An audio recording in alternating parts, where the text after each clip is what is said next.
Hello friends, welcome to GK study. देखो, आज की इस वीडियो में हम बात करने वाले हैं previous year important HP GK के एमसीक्यूज के बारे में, जिसका पार्ट जो है वो थर्ड रहने वाला है। इससे पहले भी मैं 2 पार्ट करवा चुका हूं, जिनको आप लोगों ने जिन्होंने देखा होगा उनको बहुत पसंद आए हैं।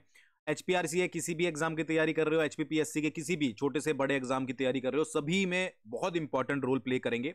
क्योंकि चाहे आपका इजी लेवल का क्वेश्चन पेपर हो या फिर मतलब कि इजी लेवल का क्वेश्चन हो या फिर हार्ड लेवल का क्वेश्चन हो, सभी को मैं इसमें कवर करता हूं। और जिनको नहीं पता है, 2025 से लेकर 2015 तक के हम यहां पर जो है वो क्वेश्चंस कवर कर रहे हैं और हमने शुरुआत की है 2025 से, जितने भी एग्जाम हुए हैं। ठीक है, आगे बढ़ने से पहले एचपी टीजीटी नॉन मेडिकल और मेडिकल के एग्जाम नजदीक है, तो उसकी अगर आप टेस्ट सीरीज ज्वाइन करना चाहते हो, डिस्क्रिप्शन में लिंक है। इसके अलावा टीजीटी आर्ट्स का अगर आप फुल बैच ज्वाइन करना चाहते हो, उसका भी लिंक डिस्क्रिप्शन में है। जेबीटी के नोट्स लेना चाहते हो, उसका भी लिंक डिस्क्रिप्शन में है, तो एक बार डिस्क्रिप्शन को चेकआउट कर लीजिएगा।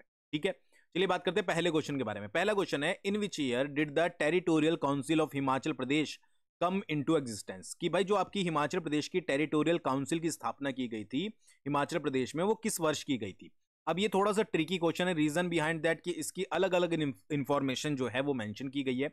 अब इसके अकॉर्डिंग देखें तो आंसर होगा 15 अगस्त 1957। ठीक है, रीजन बिहाइंड दैट कि भाई अगर आप नेट वगैरह पे सर्च करोगे तो वहां पर आंसर आता है 15 अगस्त, ठीक है, 1957 1957 को। बट अगर आप ज्यादातर बुक्स देखोगे उसमें 1956 मेंशन किया गया है, बट वहां पर डेट जो है वो मेंशन नहीं की गई है। ठीक है, तो हम इस आंसर के साथ जाएंगे।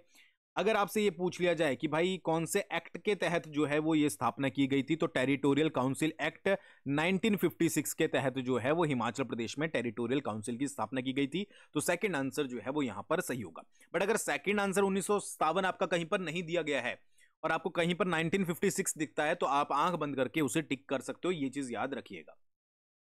अगला क्वेश्चन है, Jaywant Ram first speaker of Himachal Pradesh Vidhan Sabha 1952 से 56 रिप्रेजेंटेड विच कंस्टिट्यूएंसी? ठीक है, कि हिमाचल प्रदेश विधानसभा के पहले जो स्पीकर थे, ठीक है, जयवंत राम, ये क्वेश्चन भी बहुत बार एग्जाम में आया है, आप लोगों को पता होगा। उन्होंने 1952-56 के दौरान कौन से चुनाव क्षेत्र से प्रतिनिधित्व किया था? तो इसका 4 ऑप्शन दिए गए हैं। आंसर जो इसका है वो याद रखिएगा, भटियात है। और अगर पार्टी पूछ ली जाए तो आईएनसी, इंडियन नेशनल कांग्रेस। ठीक है, तो आज तक आपने देखा होगा हिमाचल प्रदेश विधानसभा के प्रथम स्पीकर कौन है, ये पूछा जाता था। अब थोड़ा सा लेवल अप करके पूछा गया है कि कौन से चुनाव क्षेत्र से उन्होंने प्रतिनिधित्व किया था। अच्छा, ये फेमस एक पर्सनैलिटी है।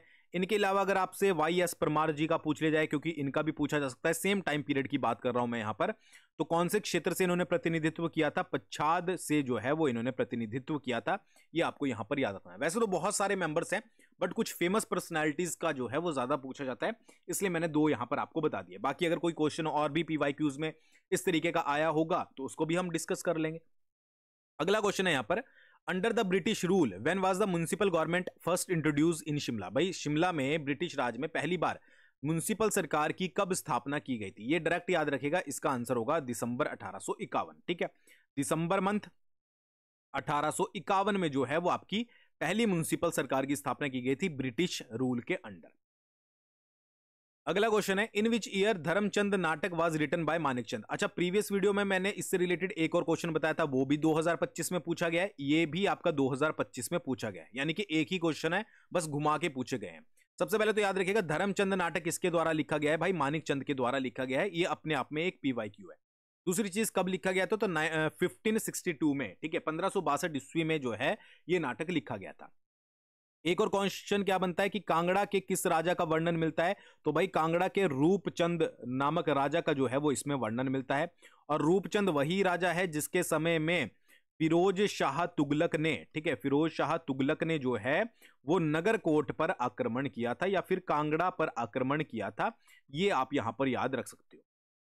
तो देख लो, एक ही क्वेश्चन से कितने हो गए कि भाई धर्मचंद नाटक किसने लिखा था? मानिकचंद ने। कब लिखा था? 1562 में। कौन से राजा का वर्णन है? कांगड़ा के रूपचंद नामक राजा का वर्णन है, और रूपचंद वही राजा था जिसके समय में फिरोज शाह तुगलक ने नगरकोट पर आक्रमण किया था। ठीक है जी। अगला क्वेश्चन है स्टेटमेंट वाइज। अच्छा, स्टेटमेंट वाइज है बट थोड़ी सी अटपटे इसके ऑप्शन है। ठीक है, जब स्टूडेंट्स को फंसाना हो। यहां पर पूछा गया, which of the following statement are not true? नहीं, सत्य नहीं है कौन सी स्टेटमेंट?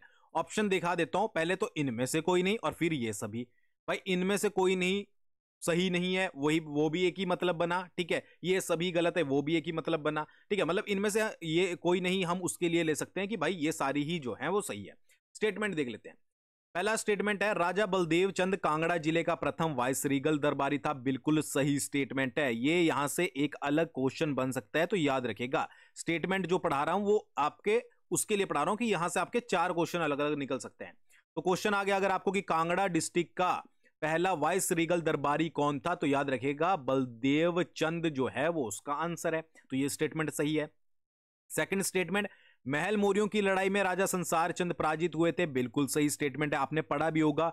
संसार चंद, ठीक है जी, प्लस गोरखा कमांडर अमर सिंह थापा, ठीक है, अमर सिंह थापा के बीच में महल मौर्यों नामक स्थान पर युद्ध हुआ था, जिसमें संसार चंद को हार का मुंह देखना पड़ा था। ठीक है, तो ये भी स्टेटमेंट सही है। तीसरी स्टेटमेंट है 1825 ईस्वी में सिखों ने कुटलेहड़ के महल और किले की घेराबंदी की थी। ये स्टेटमेंट भी सही है। 1825 में कई बार किले का नाम जो है वो आपको देखने को मिलेगा यहां पर कोट वालवाहा, ठीक है जी, कोट वालवाहा, ठीक है। तो ये आपका स्टेटमेंट फ्रीक्वेंटली आप कह सकते हो कि सही है। चौथा स्टेटमेंट क्या है कि देसा सिंह मजेठिया को महाराणा रणजीत सिंह ने कांगड़ा किले का किलेदार नियुक्त किया था। ये स्टेटमेंट भी आपकी सही है।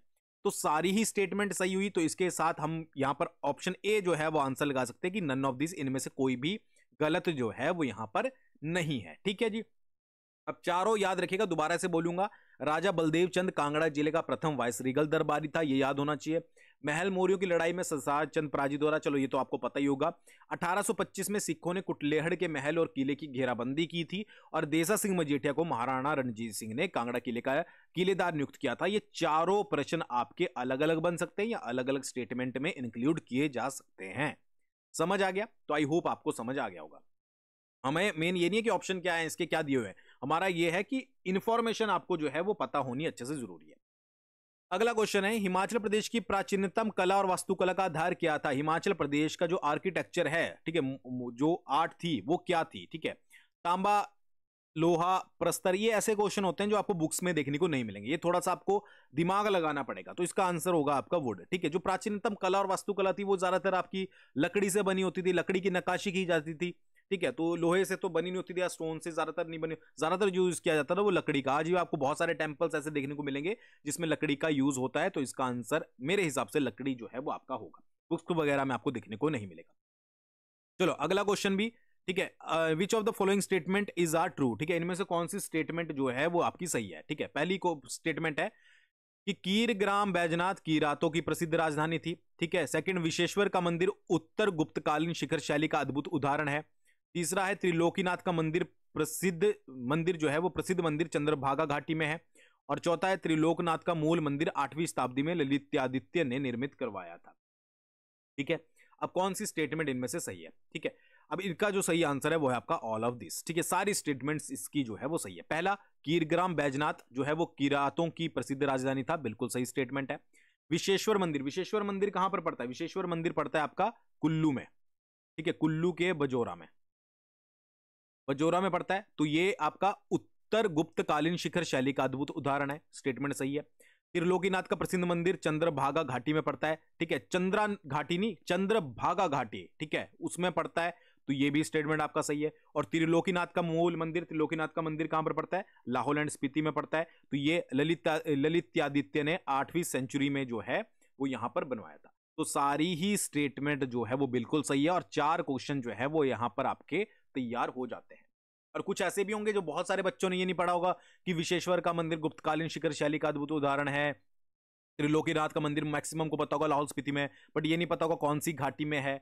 ठीक है जी, किरातों की प्रसिद्ध राजधानी जो है वो कीरग्राम बैजनाथ थी, बैजनाथ का पुराना नाम कीरग्राम है। तो ऐसे ऐसे क्वेश्चन आपको PYQ से ही देखने को मिलते हैं। आपको माइंडसेट पता लगता है कि जो एग्जामिनर है वो किस माइंड पर खेल रहा है, कहां तक उसका लेवल है सोचने का, या कौन कौन से क्वेश्चन जो है वो ऐड कर सकता है। इसलिए आज की जो वीडियो है उसमें मैंने टफ क्वेश्चंस को जो है वो ज्यादा रखा है। तो ये 4 क्वेश्चन क्लियर हो गए। ठीक है, आई होप आपको क्लियर हो गए होंगे। चलिए अगला क्वेश्चन देख लेते हैं, बहुत ज्यादा ट्रिकी, ठीक है, जो कि क्वेश्चन हो सकता है आपका अगर आप थोड़ा सा दिमाग नहीं लगाओगे, ठीक है, तो सोचते रह जाओगे।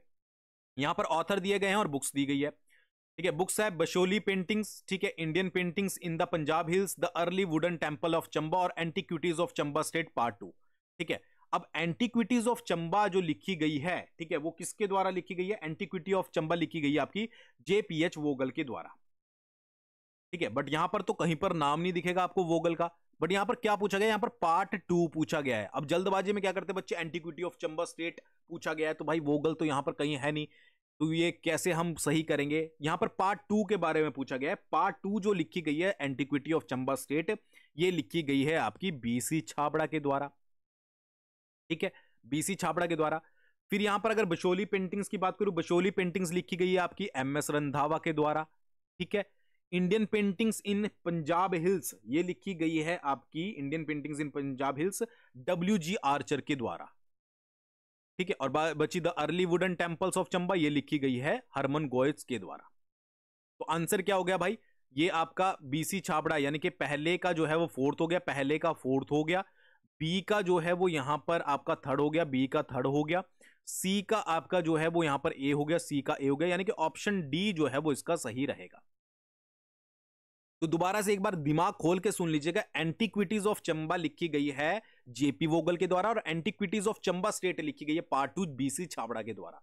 Basohli paintings MS Randhawa, the early wooden temples of Chamba, ये लिखी गई है आपकी हरमन गोयस के द्वारा, और Indian paintings in the Punjab hills, ये लिखी गई है डब्ल्यूजी आर्चर के द्वारा। तो ये आपको टिप्स पर याद होनी चाहिए बुक्स, ठीक है। इनमें से बहुत सी ऐसी बुक्स होंगी जो कि आपको बुक्स में नहीं मिलेंगी, जो आप डेली बेसिस पर एचपीजीके की पढ़ते होंगे, इसलिए ये सीरीज शुरू की गई है ताकि आपको एक्स्ट्रा नॉलेज जो है वो यहां पर मिले।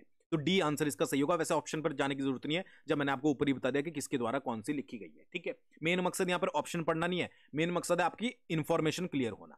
चलिए अगला, हिमाचली मूर्तिकला को निम्नलिखित में से किन समूहों में बांटा जा सकता है, ठीक है, कि हिमाचल के जो स्कल्पचर हैं उनको कौन से ग्रुप में डिवाइड किया जा सकता है। अब ऐसे क्वेश्चन आपको बुक में थोड़ी देखने को मिलेंगे, तो इसका जो सही आंसर है वो है आपका, देखो जो हिमाचल प्रदेश के जो क्या है डिजाइन है, जो आपको मूर्तिकला देखने को मिलेगी, उसमें आपको पौराणिक और मानवीय आकृतियां देखने को भी मिल जाएंगी, पशुओं की आकृतियां भी देखने को मिल जाएंगी, ठीक है जी, आपको ज्योमेट्रिकल डिजाइन भी देखने को मिल जाएंगे। कृषि डिजाइन मेरे हिसाब से बहुत कम है, तो इसका आंसर जो है वो आपका कौन सा होना चाहिए, इसका आंसर आपका जो है वो फर्स्ट, सेकंड और फोर्थ होना चाहिए, ठीक है। बट यहां पर फर्स्ट, सेकंड और थर्ड मेंशन किया गया है, ठीक है, या केवल फोर्थ किया गया है, ठीक है। तो इसके आंसर से मैं थोड़ा सा जो है वो आपका, या फिर ऑल ऑफ द अबव इसका आंसर होगा एज कंपेयर, मतलब कि जो आपकी ऑफिशियल आंसर की होगी उसके हिसाब से। बट कृषि डिजाइन बहुत कम देखने को मिलते हैं, तो आप इसको सारे को ही आप यहां पर आंसर टिक कर सकते हो, ठीक है, समझ आ गया। एग्रीकल्चर डिजाइन बहुत कम देखने को मिलते हैं, ठीक है, बट फिर भी अगर इसके अकॉर्डिंग चले, ऑप्शन के अकॉर्डिंग, तो ये सभी जो है वो यहां पर सही हो सकता है, ठीक है। बाकी इसका मैं नेक्स्ट वीडियो में आपको और ज्यादा क्लियर करवा दूंगा, थोड़ा सा ढूंढ करके, क्योंकि डायरेक्टली ये क्वेश्चन बुक में जो है वो नहीं मिलते हैं। अगला क्वेश्चन स्टेटमेंट वाइज, ठीक है जी। स्टेटमेंट क्या है, पहली स्टेटमेंट क्या है कि निम्नलिखित कथनों पर विचार कीजिए, ठीक है, और इनमें से बताना है कौन सा सही कथन है। पहला है कि हिमालयन हिल स्टेट उप क्षेत्रीय परिषद ने 31 जुलाई 1948 को सुकेत में अपना पहला सम्मेलन आयोजित किया था। पंडित पद्मदेव को हिमालय रियासती राज्यों का उप क्षेत्रीय परिषद का पहला प्रमुख चुना गया था। जसवा राज्य की स्थापना पूर्वचंद ने 1170 ईस्वी में की थी, और जसवा के राजा पूर्वचंद ने राजपुरा में अपनी राजधानी को जो है वो स्थापित किया था। इंग्लिश वालों के लिए भी बता देता हूं कि जो हिमालयन हिल स्टेटस सब रीजनल काउंसिल थी, उसकी फर्स्ट कॉन्फ्रेंस जो है वो 31 जुलाई 1948 को सुकेत में हुई थी। पंडित पद्मदेव जो है वो फर्स्ट हेड इलेक्ट किए गए थे हिमालयन हिल स्टेटस सब रीजनल काउंसिल के, ठीक है। दोनों स्टेटमेंट पहले एक ही फील्ड से आई है। दूसरी है, तीसरी स्टेटमेंट क्या है, जसवान स्टेट जो है वो उसको 1170 में पूर्वचंद ने जो है वो स्टैब्लिश किया था, और राजा पूर्वचंद जो है वो जसवान को स्टैब्लिश करके उसकी कैपिटल राजपुरा बनाया था। तो इसमें से बतानी है कौन सी स्टेटमेंट्स जो है वो आपकी सही है। 1 और 4 है, 2 और 4 है, 3 और 4 है, या 2 और 3 है। तो इसका जो सही आंसर है वो है आपका 3 और 4। स्टेटमेंट आपकी तीसरी और चौथी बिल्कुल सही है कि भाई जसवां रियासत की जो स्थापना की गई थी वो पूर्वचंद के द्वारा की गई थी, ठीक है, 1170 में, याद रखिएगा। और उसने अपनी राजधानी अंब के पास राजपुरा में जो स्थापित की थी। समझ आ गया। तो दोनों स्टेटमेंट याद रख लीजिए, जिसको पता है अच्छी बात है, जिसको नहीं पता है ये क्वेश्चन भी आपको याद रखने हैं। अब चलते हैं हिमालयन हिल स्टेटस, ये क्यों गलत है, ठीक है, ऊपर की स्टेटमेंट क्यों गलत है। तो हिमालयन हिल स्टेटस सब रीजनल काउंसिल, इसको मैंने शॉर्ट में लिख दिया, वैसे शॉर्ट में मैंने नहीं लिखा, ये ऐसे ही लिखते हैं, हिमालयन हिल स्टेटस सब रीजनल काउंसिल। इसकी जो स्थापना की गई थी वो 1947 में की गई थी, ध्यान से सुनिएगा, ठीक है जी। वैसे हमारा जो एचपीजीके का 0 to हीरो वाला जो बैच चला हुआ है ऐप के ऊपर, ठीक है, उसमें मैं ऑलरेडी ये चीजें करवा चुका हूं। इसकी जो फर्स्ट कॉन्फ्रेंस हुई थी, ठीक है, वो हुई थी 1947 में ही, कहां पर हुई थी? सांगरी में हुई थी। ठीक है, तो पहली स्टेटमेंट आपकी जो है वो गलत हो जाती है क्योंकि उसमें मेंशन किया गया है सुकेत 1948। अब इसके जो हेड बनाए गए थे, ठीक है, वो कौन बनाए गए थे? वो वाई एस परमार जी बनाए गए थे, क्योंकि ये जो है वो हिमालयन हिल स्टेटस रीजनल काउंसिल से टूटकर बनी थी, तो इसके हेड वाई एस परमार बनाए गए थे। तो सेकंड स्टेटमेंट भी इसकी गलत हो जाती है, जिसमें बताया गया है कि पंडित पद्मदेव जो है वो फर्स्ट हेड चुने गए थे। पंडित पद्मदेव चुने जरूर गए थे, बट क्या चुने गए थे? वो चुने गए थे आपके महामंत्री। महामंत्री कौन थे? महामंत्री थे आपके पंडित पद्मदेव। ठीक है जी, पद्मदेव। तो समझ आ गया दो स्टेटमेंट ऊपर की क्यों गलत हुई? ऊपर की स्टेटमेंट इसलिए गलत हुई क्योंकि भाई जो पहला सम्मेलन हुआ था वो सांगरी में हुआ था 1947 में, और पहले जो हेड चुने गए थे वो वाई एस परमार चुने गए थे। पंडित पद्मदेव जी को यहां पर महामंत्री चुना गया था। बाकी जसवांत स्टेट पूरबचंद के द्वारा स्थापित की गई और पूरबचंद ने कैपिटल राजपुरा में स्थापित की गई थी। ये दोनों स्टेटमेंट यहां पर आपकी बिल्कुल सही है। आई होप आपको सारे डाउट क्लियर हो गए होंगे कि क्या क्या चीजें जो है वो इसमें है।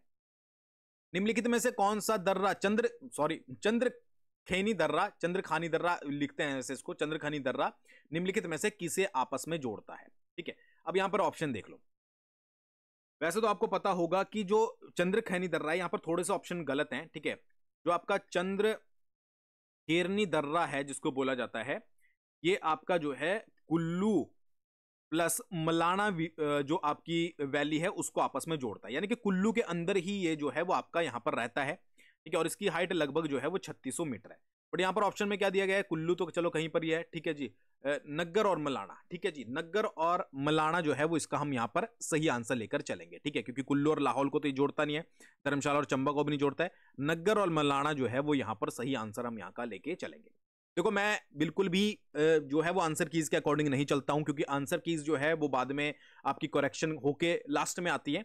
तो यहां पर जो ऑथेंटिक चीज है जो बुक्स में दी गई है और जो बिल्कुल सही रहेगी उसके अकॉर्डिंग, ठीक है, वो यहां पर हम जो है वो करेंगे। अब ज्यादातर बच्चे क्या करते हैं, जल्दबाजी में कुल्लू दिख लिया तो भाई कुल्लू ही आंसर हो सकता है। ये भी पढ़ लेना भाई, नग्गर और मलाना यहां पर दिया गया है, मलाना वैली को जोड़ता है। वैसे ऑप्शन जो आते हैं वो कुल्लू प्लस मलाना वैली आता है, तो जब मलाना आपको पता लग गया, नग्गर भी कुल्लू में ही है, तो दोनों इसको जो है वो आंसर आपका बिल्कुल सही होगा, सी आंसर। समझ आ गया? चलिए, अगला क्वेश्चन बहुत इजी है। Kanawar wild life sanctuary is located in which district? Kanawar कहां पर पड़ती है? तो भाई कुल्लू में जो है वो आपकी कनावर पड़ती है। पहला पॉइंट क्या याद रखोगे भाई? कुल्लू डिस्ट्रिक्ट में आपकी कनावर पड़ती है। सेकंड, कितने स्क्वायर एरिया है? तो 61 किलोमीटर स्क्वायर जो है वो इसका एरिया है। ठीक है जी, कहां पर पड़ती है भाई? पार्वती वैली में पड़ती है। वैलीज भी आजकल पूछी जा रही है तो इसलिए मैंने वैलीज भी ऐड कर दी। पार्वती वैलीज में पड़ती है और 26 फरवरी 1954 को जो है वो इसको इस्टेब्लिश किया गया था। तो ये 4 पॉइंट याद रखिएगा। स्टेटमेंट वाइज जैसे ऊपर क्वेश्चन आए हैं, स्टेटमेंट वाइज ये भी पूछे जा सकते हैं। ठीक है जी, चलिए अगला क्वेश्चन देख लेते हैं भाई, दोबारा से स्टेटमेंट वाइज।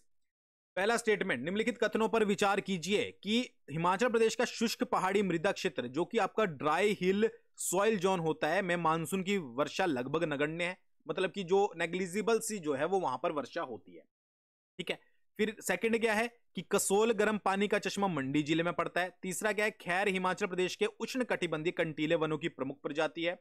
और चौथा क्या है, हिमाचल प्रदेश वन नीति 2015 में बनाई गई थी। अब इनमें से कौन सी स्टेटमेंट सही है? पहली, दूसरी, तीसरी, पहली, चौथी, तीसरी, चौथी, या पहली और तीसरी? तो इसका जो सही आंसर है वो है आपकी पहली और तीसरी। रीजन बिहाइंड दैट, देखो, सबसे पहले एलिमिनेशन मेथड यूज करोगे अगर, कि कसोल हॉट वाटर, कसोल कहां पर पड़ता है? कसोल आपका कुल्लू में पड़ता है। ठीक है, यहां पर आपका मंडी दिया गया, तो ये स्टेटमेंट तो गलत हो गई। तो जहां जहां पर दो है, ठीक है, तो ये स्टेटमेंट आपकी गलत हो गई। ठीक है, दूसरी स्टेटमेंट, ये पहली स्टेटमेंट तो आपकी निकल गई। ठीक है, फिर हिमाचल प्रदेश के शुष्क पहाड़ी मृदा क्षेत्र में मानसून की वर्षा लगभग नगण्य है, मतलब कि जहां पर ड्राई हिल है, ऑब्वियस सी बात है कि वहां पर वर्षा का नामो निशान कम होगा। तो पहली स्टेटमेंट सही है। ठीक है, जो पहली स्टेटमेंट सही है तो या तो आपका ये वाला सही होगा या फिर ये वाला सही होगा, तो ये वाला ऑलरेडी कट गया। ठीक है, फिर क्या है कि हिमाचल प्रदेश की वन नीति 2015 में बनाई गई थी, तो भाई 2015 में नहीं, हिमाचल प्रदेश की जो फॉरेस्ट पॉलिसी आई थी वो 2005 में आई थी। ठीक है जी, तो ये याद रखिएगा। और बाकी तीसरा क्या है कि खैर हिमाचल प्रदेश के उष्ण कटिबंधीय कंटीले वनों की प्रमुख प्रजाति है, ये भी बिल्कुल सही है। तो पहली और तीसरी स्टेटमेंट सही है। दूसरी मैंने आपको बता दिया कि भाई कसोल जो है वो कुल्लू में पड़ता है और वन नीति जो है वो 2005 में आई थी। तो आई होप आपको ये भी समझ आ गया होगा। मेन टारगेट क्या है मेरा? मेन टारगेट है कि आपको हर कंसेप्ट जो है वो पता लगे और आप इजीली उसको जो है वो कर पाए। अगला अपने आप में बहुत यूनिक क्वेश्चन था भाई, ठीक है, जो कि आपको ये बताएगा कि ऐसे क्वेश्चन भी अब आ सकते हैं। ठीक है, क्या बोला गया है? Arrange the following cities from west to east, ठीक है, पश्चिम से पूर्व की ओर, ठीक है, पूर्व, पश्चिम, उत्तर और दक्षिण, ठीक है, मतलब कि आपको यहां से यहां की तरफ जाना है क्रम में उनको व्यवस्थित करते हुए। किसके बारे में पूछा गया है आपका? धर्मशाला, ऊना, मंडी और बिलासपुर। पहले क्या होता था कि राजा भी पूछने लग गए थे बीच में कि इनके काल क्रम के अनुसार इनको व्यवस्थित करो। अब आपका ये भी पूछने लग गए हैं कि भाई पूर्व से पश्चिम की ओर या फिर उत्तर से दक्षिण की तरफ आपसे कुछ भी पूछा जा सकता है। तो सबसे पहले अगर हम यहां पर पश्चिम से शुरुआत करें, ठीक है, क्योंकि यहां पर बोला गया ना पश्चिम, दोबारा से पढ़ लेता हूं, पश्चिम, हाँ, पश्चिम से पूर्व, मतलब हमें इधर की तरफ जाना है। तो पश्चिम की शुरुआत करें, सबसे पहले नंबर पर आएगा आपका ऊना, ठीक है, फिर आएगा आपका धर्मशाला, ठीक है, क्योंकि कांगड़ा को मेंशन नहीं किया है, धर्मशाला को मेंशन किया है। फिर आएगा आपका बिलासपुर, ठीक है, और फिर आएगा आपका मंडी। अगर आप मैप के अकॉर्डिंग देखोगे बिल्कुल आपको सही। तो ऊना कौन से नंबर पर है? 2 है, धर्मशाला पहले नंबर पर है, बिलासपुर चौथे नंबर पर, तीसरा। तो 2 1 4 3 कहीं पर है, 2 1 4 3, सी आंसर जो है वो सही होगा। तो ये पश्चिम से पूर्व की तरफ जाते हुए जो है वो आपका क्रम है। बाकी किसी भी तरीके से पूछा जा सकता है, तो थोड़ा सा मैप के ऊपर भी ध्यान दीजिएगा, ठीक है। चलिए अगला क्वेश्चन बहुत इंपॉर्टेंट, ठीक है, नीचे 2 कथन दिए गए हैं, ठीक है, स्टेटमेंट बतानी है। किन्नौर का जनसंख्या घनत्व 2011 की जनगणना के अनुसार सबसे कम है, एक ये स्टेटमेंट दी गई है, ठीक है। दूसरी स्टेटमेंट दी गई है, लाहौल और स्पीति ने 2001-11 के दौरान नकारात्मक दशकीय वृद्धि दर्ज की है, कि नेगेटिव डिकेड ग्रोथ जो है वो लाहौल स्पीति ने दर्ज की है 2001-11 में। और जो किन्नौर का जो पॉपुलेशन डेंसिटी है वो सबसे लोएस्ट जो है वो किन्नौर की है। अब इन स्टेटमेंट के बेसिस पर आपको बतानी है कि क्या स्टेटमेंट एक सही, दोनों स्टेटमेंट सही है, क्या एक स्टेटमेंट गलत है और दूसरी, मतलब कि एक स्टेटमेंट सही है और दूसरी जो है वो गलत है, या फिर दोनों ही गलत है, या फिर दूसरी सही है एक गलत है, ये आपको बतानी है। तो सबसे पहले तो देखो, किन्नौर का जनसंख्या घनत्व 2011 की जनगणना के अनुसार सबसे कम है, ये स्टेटमेंट आपकी बिल्कुल गलत है। क्यों? जो सबसे लोएस्ट पॉपुलेशन डेंसिटी है वो है आपकी लाहौल एंड स्पीति की। 2011 के सेंसस के अकॉर्डिंग कितनी है? 2 है। समझ आ गया? अब लाहौल एंड स्पीति ने नेगेटिव डिकेड ग्रोथ जो है वो 2001-2011 में दर्ज की थी, ये स्टेटमेंट आपकी बिल्कुल सही है, ठीक है। कितनी करी थी? -5.0% की जो है वो ग्रोथ रेट यहां पर रिकॉर्ड की थी। तो पहली स्टेटमेंट गलत है, दूसरी सही है, ठीक है। पहला कथन गलत है, दूसरा सही है, डी आंसर जो है वो इसका बिल्कुल सही होगा। बट वही मैंने बोला कि आंसर से हमें कुछ नहीं लेना देना है, ठीक है, हमें मेन कंसेप्ट समझना है। आपको यह पता होना चाहिए कि जब आप वीडियो देखो तो आपको ये चीज क्लियर हो जानी चाहिए कि भैया अगर क्वेश्चन आ जाए लोएस्ट पॉपुलेशन डेंसिटी 2011 के अकॉर्डिंग, तो वो लाहौल स्पीति की थी, कितनी थी? 2। और लाहौल एंड स्पीति ने जो है वो आपका नेगेटिव डिकेड ग्रोथ जो है वो दर्ज की थी 2001 और 11 के दौरान, कितनी की थी? -5.0%, ठीक है। अच्छा, हाईएस्ट पॉपुलेशन डेंसिटी अगर पूछ ली जाए किसकी है भाई, तो वो है आपकी हमीरपुर की, हमीरपुर की, ठीक है जी। कितनी? 407, याद रखिएगा, ठीक है। वैसे ये भी क्वेश्चन कहीं ना कहीं देखने को मिल जाएगा, बट फिर भी मैंने यहां पर बता दिया। चलो भाई अगला क्वेश्चन कौन सा है? अगला क्वेश्चन है, निम्नलिखित कथनों पर विचार कीजिए। आज स्टेटमेंट वाइज बहुत ज्यादा क्वेश्चन है, ठीक है, क्योंकि पूछे गए हैं। तो मैंने पहले ही बोला था वीडियो थोड़ी सी हार्ड लेवल की होने वाली है, मतलब अंदर स्टेटमेंट है इजी होती है बट ये हार्ड हो जाते हैं, ठीक है। क्वेश्चन पहला है, Churdhar in Sirmaur is the highest peak of Shivalik range. Second है, Dhauladhar is also known as white range. Nagru is the highest peak in Kullu district, और Rohtang pass lies in Dhauladhar range, ठीक है। हिंदी वालों को भी बता देता हूं कि सिरमौर में चूड़धार, ठीक है जी, शिवालिक रेंज की सबसे ऊंची चोटी है। धौलाधार को व्हाइट माउंटेन्स के नाम से भी जाना जाता है। नागरू कुल्लू जिले की सबसे ऊंची चोटी है, और रोहतांग दर्रा धौलाधार रेंज में है। इनमें से कौन सी स्टेटमेंट सही है? देखो ये वाली चीज तो मैं बहुत बार आपको बता चुका हूं कि जो धौलाधार पर्वत हैं उनको व्हाइट माउंटेन्स के नाम से भी जाना जाता है। तो सेकंड स्टेटमेंट तो सही होगी।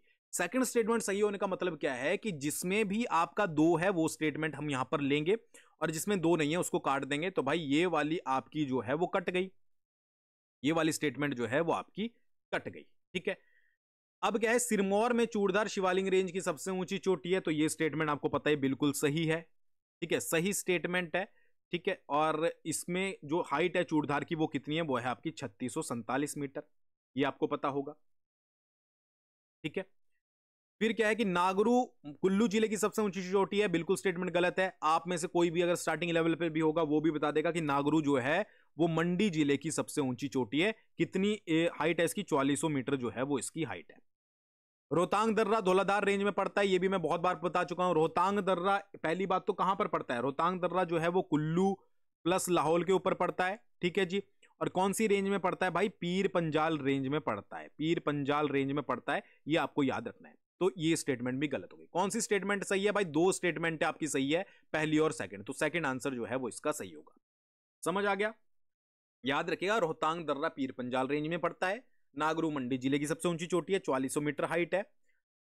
चूड़धार की कितनी है भाई, चूड़धार आपकी शिवालिक रेंज की सबसे ऊंची चोटी है, 3640 मीटर। और धौलाधार को व्हाइट माउंटेन्स के नाम से भी जाना जाता है। आई होप आपको समझ आ गया होगा। ठीक है जी, चलिए आगे बढ़ते हैं। ये भी आपका स्टेटमेंट वाइज है। क्या है कि निम्नलिखित कथनों पर विचार कीजिए कि कौन सा सही है। Barog is the smallest tunnel of कालका शिमला रेलवे लाइन। कालका Shimla railway was built in 1898।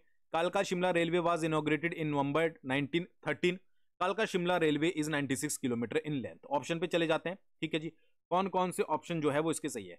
अच्छा देखो यार, ऑप्शन के अकॉर्डिंग अगर देखा जाए तो इसमें ऑप्शन थोड़े अटपटे दिए गए हैं। अगर हम एक एक स्टेटमेंट को देख के चले, पड़ोग कालका शिमला रेलवे की सबसे छोटी सुरंग है, तो ये स्टेटमेंट गलत है। छोटी नहीं है, सबसे जो आपकी लॉन्गेस्ट टनल है वो कौन सी है, वो आपकी बड़ोग की टनल है। कितनी, 1143 मीटर के आसपास जो है वो इसकी लेंथ है, आई थिंक, ठीक है जी।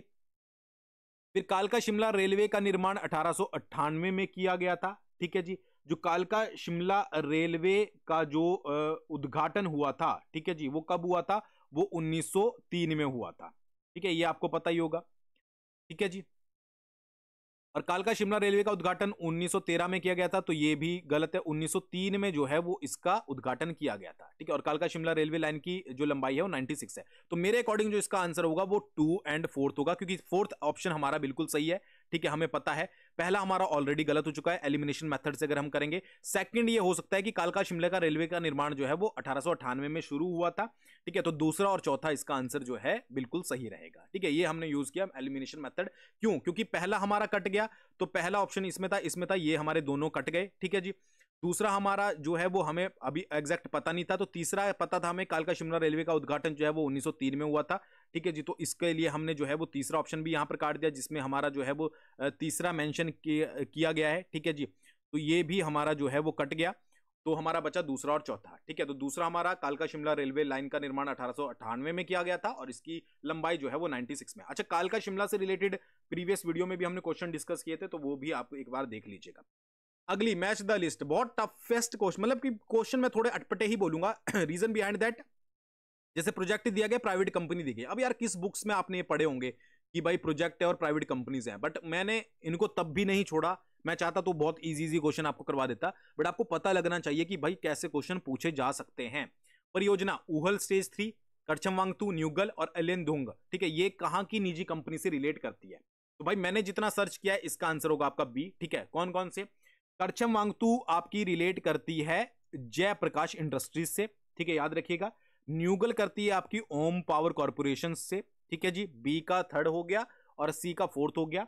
आपका जो ऊहल है वो बिलोंग करती है आपकी बलारपुर इंडस्ट्रीज से, और एलियन वाली करती है आपकी राजस्थान से, ठीक है। तो ये मैंने बहुत सर्च करके आपको बताया है, ठीक है। इसका आंसर याद रखिएगा, बी इसका जो है वो सही आंसर होगा।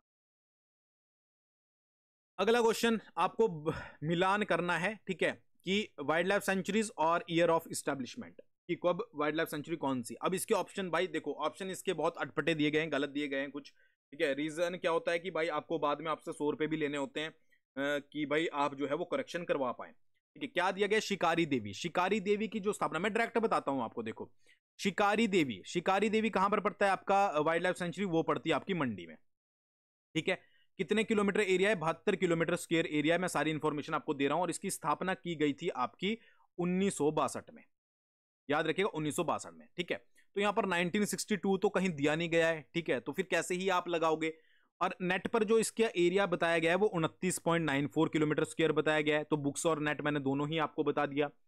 चायल की बात करें, चायल कहां पर पड़ता है भाई, सोलन में चायल वाइल्ड लाइफ सेंचुरी, ठीक है। कितना एरिया है, 110 किलोमीटर स्क्वायर इसका एरिया है।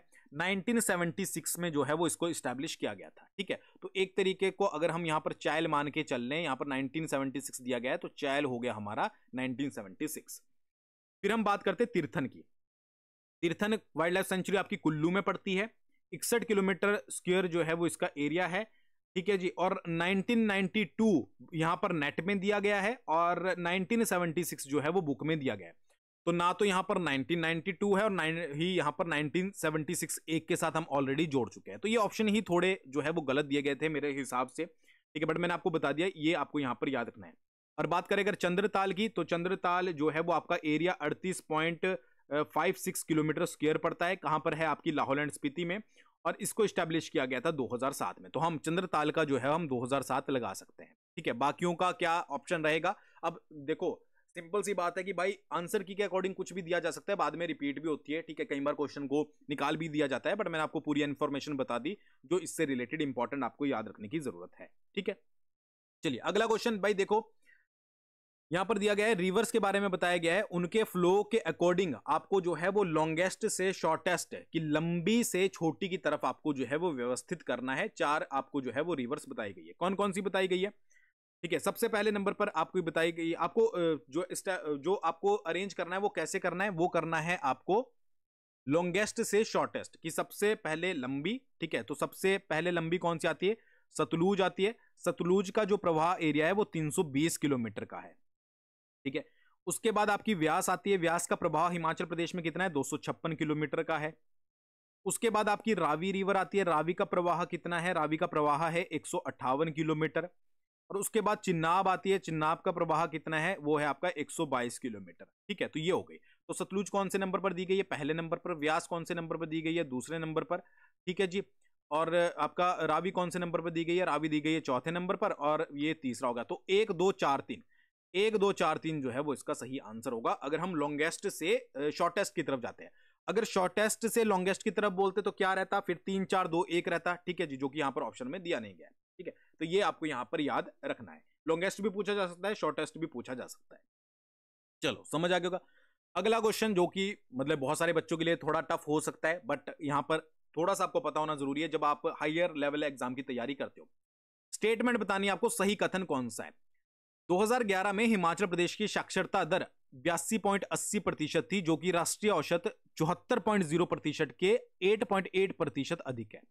यानी कि जो लिटरेसी रेट है हिमाचल प्रदेश का वो कितना है? 2011 में 80.80% था, जो कि 8.8% हाइयर है, जो कि नेशनल एवरेज है 74 के आसपास, ठीक है। ये एक स्टेटमेंट है। सेकंड है NFHS 5 2019-21 के अनुसार हिमाचल प्रदेश की साक्षरता दर बढ़कर 93.3% हो गई है। ये स्टेटमेंट यहां पर 2 दी गई है। अब इन स्टेटमेंटों में ऐसा होता है कि तुक्का नहीं लगता। इसके बारे में या तो आपको पढ़ा होना जरूरी है, आपको डेटा पता होना जरूरी है, या फिर आप बहुत रेयर चांस में आप इसको जो है वो सही कर पाओगे। तो इसका जो सही आंसर है वो है आपका केवल कथन 1 सही है, स्टेटमेंट 1 करेक्ट है, ठीक है जी। रीजन ये तो आपको पहली स्टेटमेंट पता लग गई होगी कि 2011 के तहत जो है वो साक्षरता दर 82.80 है, जो कि हाइयर जो है वो 8.8% हाइयर है, जो कि नेशनल का एवरेज है। तो ये स्टेटमेंट आप याद रखिएगा, सही है। सेकंड क्या है कि NFHS है 5 के अनुसार हिमाचल प्रदेश की साक्षरता दर बढ़कर 93.3% हो गई है। अब इसका गलत होने का रीजन क्या है कि जो NFHS है वो टोटल लिटरेसी रेट जो है वो नहीं बताता है, ठीक है। मतलब किसी भी स्टेट का जो है वो टोटल लिटरेसी रेट नहीं बताता है, वो मेल का बताता है या फिर फीमेल का बताता है। तो इस हिसाब से जो स्टेटमेंट सही रहेगी आपकी, वो पहली स्टेटमेंट जो है वो सही रहेगी। समझ आ गया? अगला क्वेश्चन है आपका, स्वर्ण जयंती सुपर 100 योजना के अनुसार कौन सा कथन सही है? पहला, सरकार ने वित्तीय वर्ष 2024 में इस योजना के लिए 100 करोड़ रुपए स्वीकृत किए हैं। और सेकंड स्टेटमेंट है कि सरकारी स्कूलों में 10वीं उत्तीर्ण 100 मेधावी छात्रों को प्रोफेशनल टेक्निकल कोर्स हेतु 1 लाख रुपए की सहायता दी जाएगी।